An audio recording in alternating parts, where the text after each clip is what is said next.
एक बार फिर से आप सभी का स्वागत है। जय मसीह की। आइए हम प्रार्थना करते हैं। धन्यवाद करते हैं पिता परमेश्वर प्रभु जी, आज इस वचन के द्वारा और प्रार्थना के द्वारा हम सबसे बातें करना, आज हर एक भाई का काम सफल हो सके, आज हर एक इंसान एक सफलता के जीवन जी सके। पिता परमेश्वर, इस वचन के द्वारा सभी पे तेरा अनुग्रह, तेरी दृष्टि हो। प्रभु यीशु मसीह के नाम से वचन के द्वारा और प्रार्थना के द्वारा इन सब की समस्या परेशानी को दूर करना, प्रभु यीशु मसीह के नाम से मांगते हैं, आमीन। मेरे अजीज़ों, 3 दिन रह गए हमारी प्रार्थना के, और जैसे कि आपको बताइए, आपके निवेदन मैंने लिख रखे हैं और मुझे सबकी गवाही चाहिए। परमेश्वर ने गवाही दी होगी आपके जीवन में, वो गवाही जरूर देना। जितने मेरे व्हाट्सएप वाले, इस वीडियो को देखने वाले जितने भी हैं, अगर वो व्हाट्सएप पे नहीं जुड़े तो अपना कमेंट में यूट्यूब पे करेंगे, और जितने देखने वाले हैं व्हाट्सएप वाले, वो अपने व्हाट्सएप पे देखेंगे, बोलेंगे मैंने वीडियो देखी प्रभु के महिमा के लिए।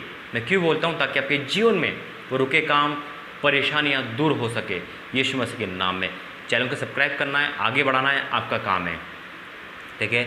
और परमेश्वर पिता का धन्यवाद हो। 2 चैनल हैं, दोनों पे परमेश्वर की महिमा है। और आपके कंट्रीब्यूशन से जो अभी बीते दिनों में जन्मदिन गया था, तो उसके लिए प्रभु की महिमा के लिए एक फ़ोन लेके आया हूँ, और परमेश्वर पिता आपको आशीषित करे, ठीक है। तो निकालेंगे जल्दी से मेरे साथ। देखो, हर कोई इंसान एक सफल जीवन जीना चाहता है। हर कोई इंसान, हर कोई भाई बहन है ना, हर कोई परिवार का हिस्सा एक सफलता चाहता है। यानी कि अब लाइफ में क्या होना चाहिए? एक सफल होना चाहिए, एक सफलता लाइफ में होना चाहिए। कभी कभी असफल होता है, प्रार्थना के बाद भी, वचन के बाद भी बहुत कुछ होता है। सफल करा है प्रभु ने, लेकिन वो तरक्की नहीं हो पाती जो होनी चाहिए। और जब नहीं होती तो 2-3 काम हमारी लाइफ में ज़रूर होते हैं। लेकिन आज देखेंगे वचन के द्वारा हम सफल क्यों नहीं होते और कैसे सफल होंगे, और जब हम सफल नहीं होंगे तो हमारे जीवन में क्या चीज़ आ जाती है। तो निकालेंगे मेरे साथ, जल्दी से निकालेंगे नीति वचन 27, नीति 28 और 13वां वचन। नीति वचन 28 का 13वां वचन, ठीक है। क्या लिखा है? जो अपने अपराध छिपा रखता है उसका कार्य सफल नहीं होता। यहाँ पे ये बताया गया है प्रभु के द्वारा, पहला, हम सफल क्यों नहीं होते? हम सफल क्यों नहीं होते? क्योंकि हम अपराध को छिपा कर रखते हैं प्रभु यीशु मसीह से, अपने आप से। कैसे? हम कहते हैं कि हमने कोई अपराध करा ही नहीं, लेकिन हम कहते हैं, हम मान लेते हैं हमें पापी था, प्रभु ने मुझे माफ़ करा। हम बड़े बड़े पाप मान लेते हैं, लेकिन कभी कभी छोटी छोटी गलतियों को इग्नोर कर देते हैं। मेरे अजीज़ों, याद रखना, दीमक होता ना, दीमक, वो बड़ा नहीं होता, दिखता भी नहीं है, छोटा सा होता है, लेकिन बड़े से बड़ी लकड़ी को खा जाता है। ये छोटे छोटे पाप हमारी बड़ी बड़ी आशीष को, हर आशीष को रोक लेते हैं। और यहाँ पे लिखा है कि जो अपने अपराध छिपा रखता है, ये नहीं लिखा जो बड़े अपराध हैं। कभी कभी हमारे मुंह से, हमारी आँखों से, हमारे तन से, हमारे मन से कुछ गलत काम हो जाता है, और हम सोचते हैं कोई नहीं देख रहा, रहने दो, माफ़ी भी नहीं मांगते, मानते भी नहीं है, छोड़ भी नहीं देते, है ना। 420 कर लेते हैं, धोखा देते हैं, ज़ुबान से, आँखों से कई बार पाप करते हैं। लड़की किसी का फिगर देख लिया, किसी लड़की को छेड़ दिया, तो हम उसकी माफ़ी भी नहीं मांगेंगे, छोड़ भी नहीं देंगे, बल्कि आगे चल देंगे। सोचेंगे अरे व्यभिचार कोई करा है, ये तो चलता रहता है ना। फिल्म के गाने सुन लिए, या बहनों ने अपनी डीपी ऐसे लगा दी जो नहीं लगानी चाहिए। यहाँ वचन कहता है जो अपने अपराध छिपा रखता है उसका कार्य सफल नहीं होता, नहीं होगा। मेरे अजीज़ों, हम प्रार्थना कर रहे, सब कुछ कर रहे, फिर भी नहीं बदल पा रहे, हम छुपा के चल रहे। एक वचन में लिखा है याकूब में, अपने अपने अपराध एक दूसरे के सामने मान लो जिससे चंगे हो जाओ। पहला काम है अपराध को मानना। छुपाना है, कुछ नहीं मिलेगा। भजन संहिता में लिखा है 139 में कि हम कुछ भी छुपा नहीं सकते, कहीं भी भागे, कहीं भी उठे बैठे, सब परमेश्वर देखता है। तो किससे छुपा रहे हो? हम बता तो देंगे सारे पाप, जैसे कि ऊँट को बता रहे, है ना, क्या लिखा है वचन में, लेकिन जीरो को छुपा रहे, यानी कि बड़ी बड़ी चीज़ बता रहे, एक छोटा अपराध छुपा लेते हैं। इससे कुछ नहीं होगा। होता है मेरे अजीज़ों, बहुत कुछ होता है। ये हाँ भजन, यहाँ नीति वचन में लिखा हुआ है अपने अपराध, ये नहीं लिखा बड़े छोटे, लंबे चौड़े, कैसे गहरे, नहीं लिखा ना, अपराध लिखा है। हो सकता है हम अपने भाई से चल रहे हो सकता है अपने बहन से चल रहे हो सकता है अपने पत्नी का कहना ना मान रहे हो सकता है माँ बाप को तिरस्कार कर रहे हो।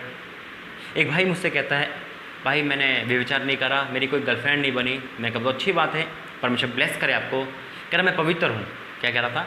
मैं पवित्र हूँ, मेरे से अपराध नहीं हुआ, मेरे से कोई गलत काम नहीं हुआ, मैंने सिर्फ ये बोला वो से मेरे भाई तेरी आंखें भी पवित्र है, वो कहता नहीं मैं रोज़ ब्लू फिल्म देखता हूँ, गंदी फिल्म देखता हूँ, तो काहे का पवित्र हो? यानी कि वो बड़े अपराध को सोचता है यही बड़े अपराध है। एक बहन से मेरी बात हुई, वो कह रही थी भाई मैं तो यही चाहती थी, मैं तो यही मानती थी कि सिर्फ व्यभिचार और हत्या ही अपराध होते हैं बस, बाकी तो कोई अपराध नहीं होता, बाकी तो नॉर्मल है सब कुछ।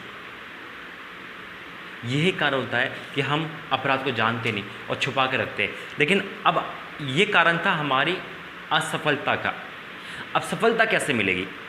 आगे है, परंतु जो उसको मान लेता है, मान तो लेते हैं हम, आप कहोगे भाई हम तो मानते हैं हम पापी है, मानना अलग है। मैं कहता हूँ कोई ऐसा व्यक्ति आपके सामने आए और रोज़ पाप करे और रोज़ माने तो क्या प्रभु माफ़ करेगा? वचन कहता है पाप के मज़ीद मृत्यु है।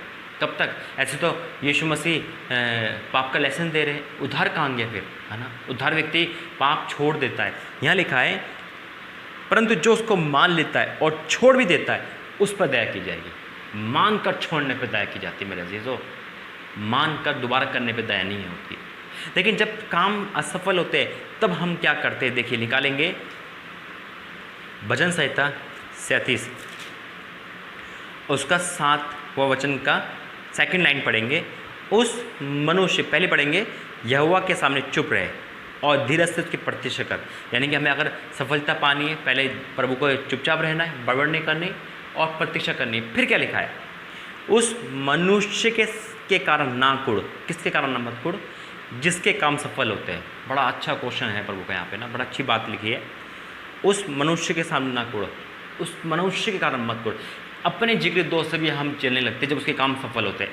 कभी कभी ऐसा होता है, मैं मेरा दोस्त एक साथ चर्च में गए, एग्जाम में बता रहा हूँ, मैं तो पहले से जाता था 2 साल से, मेरा दोस्त अभी मेरे साथ गया, 6 महीने में उसको सब कुछ मिल गया, शादी भी हो गई और मकान भी मिल गया, नौकरी मिल गई, और मैं 4 साल से जा रहा हूँ, मैं वहीं का मैं हूँ, तो मुझे जलस पैदा हो जाएगी अपने आप। क्या लिखा है?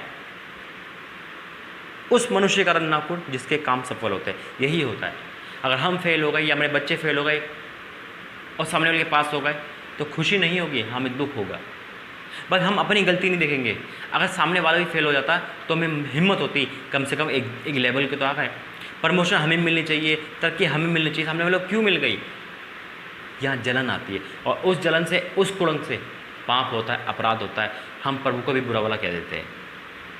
तो इसलिए क्या लिखा है? उस मनुष्य का ना करो जिसके काम सफल होते हैं और वह बुरी नियुक्ति निकालता है। फिर हम और आप बुरी नियुक्ति निकालते हैं। अगर मेरे घर में साइकिल है और सामने वाला फ्रिज लेके आ गया और बाइक लेके आ गया, मैं कहूँगा प्रभु मैं तो रिंदार प्रार्थना कर रहा हूँ। फिर हम एहसान जताते हैं, मैंने इतनी नाइट प्रेयर कर ली, मैंने इतने उपवास रख लिए, तूने मुझे कुछ नहीं दिया, और वो तो कल का पापी इंसान है, वो तो शराब पी के करता है। एक पे दोष लगाना और अपने आप को बड़ा करना, ये भी अपराध है। अगर हम सफलता नहीं हो रहे, सामने वाला आशीष पा रहा है, प्रभु ऐसी आशीष उसे हमेशा देना ताकि वो कभी मेरे पास मांगने ना आए। हालेलुया। हर इंसान यही आशीष पाए कि कभी किसी के दर पे मांगने ना जाए, सबसे बड़ी बात है। लेकिन अगर मुझे आशीष नहीं मिल रही, मेरे पे असफलता है, मेरे पे सफल नहीं हो रहा, तो गौर करो और अपने आप को बाहर निकालो। आइए हम प्रार्थना करते हैं। धन्यवाद करते हैं स्वामी इस वचन के द्वारा आशीष बरकत दे। सभी सूत्र बात करी और जिस कारण हम असफल हो गए, यानी कि हर भाई बहन कोई अपराध छुपा रखे, कोई गुनाह है, पाप है, बुरी आदत है, तो दूर करना पिता और सफलता देना हर भाई बहन को पिता, और मन को भी शुद्ध करना, और कोई भी इंसान किसी जले नहीं, किसी की आशीष न दिले पिता परमेश्वर, सबको बरकत देना, हर परेशानी को दूर करना। प्रभु जी अब मैं प्रार्थना करता हूँ सभी निवेदन के लिए, तो सुनना प्रभु यीशु मसीह के नाम से मांगते हैं, आमीन। अब मैं प्रार्थना करूँगा सभी निवेदन के लिए जो आपने लिख रखे आपके पास, एक एक करके इस निवेदन वाले पन्ने को अपने हाथ में लेना। अगर आपने लिख रखा है, मैं प्रार्थना कर रहा हूँ, उस प्रार्थना में गौर करना। पिता परमेश्वर मैं प्रार्थना कर रहा हूँ प्रभु जी इस समय बीमारों के लिए पिता, चाहे कोई भी बीमारी हो, कोई भी बीमार हो, प्रभु यीशु मसीह वो बीमार उस बीमारी से आज़ाद हो रहा है यीशु मसीह के नाम से। चंगाई मिल रही है प्रभु यीशु मसीह के नाम से पिता। कर्ज उतर रहा है प्रभु यीशु मसीह के नाम से पिता। शैतान, बुरे सपने, जादू टोना पिता, ब्लैक मैजिक रद्द हो रहा है यीशु मसीह के नाम से। संतान पाने की आशीष मिल रही है यीशु मसीह के नाम से। शादी की ब्लेसिंग मिल रही है प्रभु यीशु मसीह के नाम से। नौकरी, जो बेरोजगार लोग हैं सब नौकरी वाले तृप्त हो रही है यीशु मसीह के नाम से। अपना व्यवसाय बिजनेस चल रहा है यीशु मसीह के नाम से, वो बिजनेस जो परमेश्वर की ओर से। अगर कोई बिजनेस शराब, गुटखे या ऐसे गलत बिजनेस करता है, नौकरी करता है, बिजनेस करता है, वो रद्द हो जाए, परमेश्वर से बदले। लड़ाई झगड़ा कि आत्मा दूर हो जाए यीशु मसीह के नाम से। जिस पे केस चल रहा है, कोर्ट केस कोई सा भी, प्रॉपर्टी, बाइक, वाहन या पति पत्नी या किसी का भी, प्रभु यीशु मसीह न्याय कर दे आपका यीशु मसीह के नाम से। छूट जाओ प्रभु यीशु मसीह के नाम से। पढ़ाई लिखाई की ब्लेसिंग मिल जाए यीशु मसीह के नाम से। टूटे हुए रिश्ते बन जाए यीशु मसीह के नाम से। पाप से, बुरे संबंध से, बुरी आदत से छुटकारा मिल जाए यीशु मसीह के नाम से। जो खो गया है वो मिल जाए प्रभु यीशु मसीह के नाम से। यानी कि जो घर से बाहर आ गया है वो दोबारा घर पहुंच जाए यीशु मसीह के नाम से। आत्मिक वरदान, आत्मिक जीवन की उन्नति हो जाए यीशु मसीह के नाम से। शराब बंधन से छुटकारा मिल जाए यीशु मसीह के नाम से। अकेलेपन से छुटकारा मिल जाए यीशु मसीह के नाम से। कोई ऐसा इंसान, कोई ऐसे भाई है, बहन है जो अकेले मसीह को मान रहे हैं, उसके द्वारा पूरे घर का उद्धार हो जाए यीशु मसीह के नाम से। जितनी बहनें गर्भवती महिला है, प्रभु उनको संतान दे यीशु मसीह के नाम से। जिसके मिसकैरेज होता है वो सारी बातें कैंसिल हो जाए यीशु मसीह के नाम से। पिता, इनके दान, इनके योगदान पे ब्लेसिंग आई यीशु मसीह के नाम से। पिता, आपने सारी निवेदन को गवाही में तब्दील करा पिता, और हर निवेदन जो उनके पास है प्रभु जी, सारा निवेदन गवाही में तब्दील है यीशु मसीह के नाम से। इनको आशीषित कर प्रभु यीशु मसीह के नाम से। पिता तेरा धन्यवाद करते हैं, इनका समय, इनका पैसा व्यर्थ ना जाए, इन्होंने तेरे लिए दिया है, इनकी ये आशीषित हो जाए। पिता आपने प्रार्थना सुनी, धन्यवाद करते हैं, प्रभु यीशु मसीह के नाम से मांगते हैं, सुने कबूल करें, आमीन। Praise the Lord. एक बार फिर आपके सम्मुख वीडियो को शेयर करना, देखना, कमेंट करना जिसने देखी है, या तो यूट्यूब पर कमेंट करोगे या आप व्हाट्सएप पर कमेंट करोगे। प्रभु आपको आशीष करें। जय मसीह।